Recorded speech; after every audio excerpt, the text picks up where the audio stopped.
అండి కొంతమంది పిల్లలు నేను చూస్తూ ఉంటాను, పిల్లలు పెద్దలు పెద్దలు అంటే ఒక ఇంటర్ బీటెక్ చదివే ఏజ్ లో కూడా ఉన్నారు ఇలాగా. ఎలా అంటే ఎవరైనా ఇంటికి వస్తే వాళ్ళ పని వాళ్ళు చేసుకుంటూ ఉంటారు. అది అస్సలు మంచి పద్ధతి కాదండి. మన ఇంటికి ఎవరైనా వస్తే పెద్దలైనా చిన్నలైనా వారితో వచ్చి వారికి అది చిన్నపిల్లలైతే వాళ్ళని ప్రేమగా మాట్లాడడం, పెద్దవారైతే నమస్తే చేసి వాళ్ళను వాళ్ళతో మాట్లాడడం, వారికి కాఫీయో టీయో వాటరో ఏదో ఒకటి సర్వ్ చేసి ఒక 5 నిమిషాలైనా వారితో మాట్లాడి మళ్ళీ నీ పనికి నువ్వు వెళ్ళాలి తప్పితే వాళ్ళతో నాకేంటి అన్నట్టు రూమ్ లోనే కూర్చోవడం అస్సలు అది మంచి పద్ధతి అది కాదండి. ఎందుకంటే చిన్నప్పటి నుంచి కొంతమంది అదే స్వభావం అలవాటు పడిపోతుంది. చూసే వారికి ఏంటంటే చాలా ఎబ్బెట్టుగా ఉంటుంది అనమాట.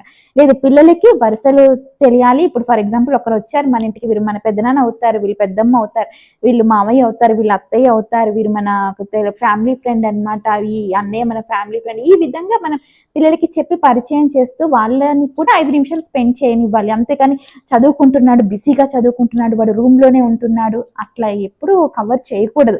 అంత బిజీ 24 గంటలు బుక్ పట్టుకొని ఎవరు ఉండరండి.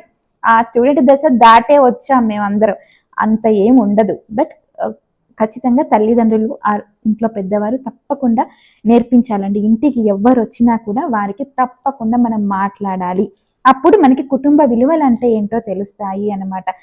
కుటుంబ విలువలు సంస్కారం తెలిసిన పిల్లలు సమాజానికి అభివృద్ధి చెందే గుర్తింపు పొందిన పిల్లలు అవుతారు అన్నమాట. ఇది మీ ఇంటి విషయమే కాదండి, సమాజం విషయం.